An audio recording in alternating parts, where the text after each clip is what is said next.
Halo, selamat datang di video pembelajaran Pak Edwin. Kali ini saya akan bahas mengenai namanya teori atom. Teori atom diungkapkan oleh yang namanya Demokritus, seorang kebangsaan Yunani pada tahun 370 sampai 460 sebelum Masehi. Dia mengatakan ada dua kata, yaitu a artinya tidak dan tomos artinya terbagi. Oleh karena itu, atom itu berarti partikel terkecil yang tidak dapat dibagi lagi. Model atom pertama yang kita akan pelajari yaitu dari John Dalton pada tahun 1766 sampai 1844. Dia mengatakan bahwa atom itu merupakan suatu bola pejal.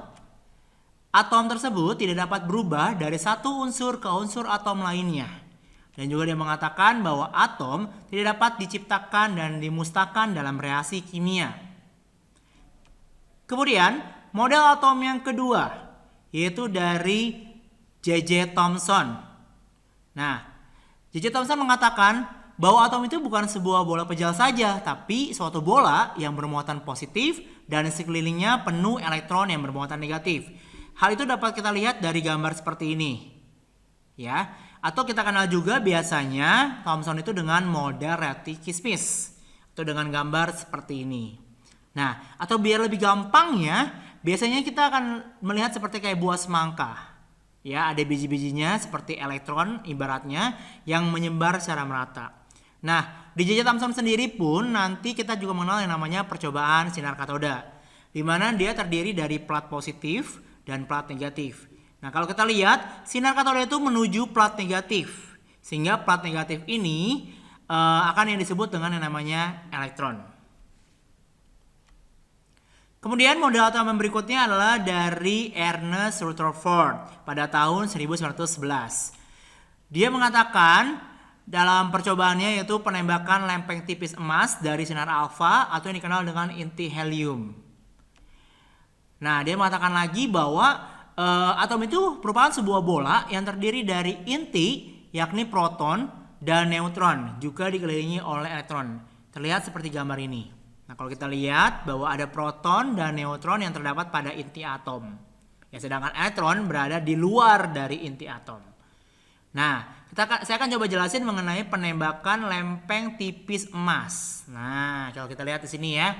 Di mana sinar alfa ini kalau kita lihat menembaknya terlihat bahwa ini menyebar ya. Menyebar. Kenapa bisa menyebar seperti ini? Karena adanya ruang kosong, ya, ada ruang kosong di sini, makanya sinar alfanya bisa menyebar. Nah, kalau kita lihat di sini ada yang dipantulkan, kenapa bisa dipantulkan? Karena sinar alfa itu yang bermuatan positif menembakkan lempeng tipis emas juga yang bermuatan positif, makanya dia dipantulkan. Nah, kalaupun dia dibelokkan karena dia menembak dengan sinar alfa yang ditembakkan mengenai lempeng tipis emas yang bermuatan negatif sehingga sinar alfanya dibelokkan. Nah, kalau seperti lihat ya, ini ada yang dibelokkan sama yang dipantulkan. Oke. Kemudian model atom berikutnya yang terakhir yaitu adalah dari Niels Bohr, diungkapkan pada tahun 1913. Nah, di sini Niels Bohr mengatakan bahwa elektron itu tetap berada pada lintasan yang nggak kemana-mana. Nah, dan dia pun mengatakan bahwa elektron itu tidak dapat jatuh dan berpindah kecuali elektron menerima dan melepaskan energi. Nah, menerima dan melepas energi seperti ini. Kalau dia dalam proses eksitasi, yaitu proses berpindahnya dari kulit yang rendah, energi rendah, ke energi yang tinggi, akan terjadi penyerapan energi. Maka kita kenal dengan eksitasi. Ya, exit keluar. Ya, pasti kalau orang keluar tuh semangat banget, makanya menyerap energinya lebih kuat. Ya. Kemudian kalau misalnya lawannya adalah namanya deeksitasi. Nah, dalam hal ini proses berpindahnya dari energi yang tinggi ke energi rendah atau kita kenal dengan yang namanya melepaskan energi. Nah, itu semua adalah pengertian dari atom dan juga model-model atom. Jadi coba saya bahas sedikit. Yang pertama tadi kita belajar ada yang dari John Dalton, ya, teori atom Dalton. Kemudian teori atom dari J.J. Thomson. Teori atom dari Rutherford, dan yang terakhir adalah teori atom dari Niels Bohr. Nah, saya udah sedikit bisa ngebedain ya. Nanti palingan kalau masih bingung silakan ditanyakan pada pertemuan kimia. Dan juga coba mencari tahu juga mengenai kelebihan dan kekurangan dari setiap teori atom tersebut.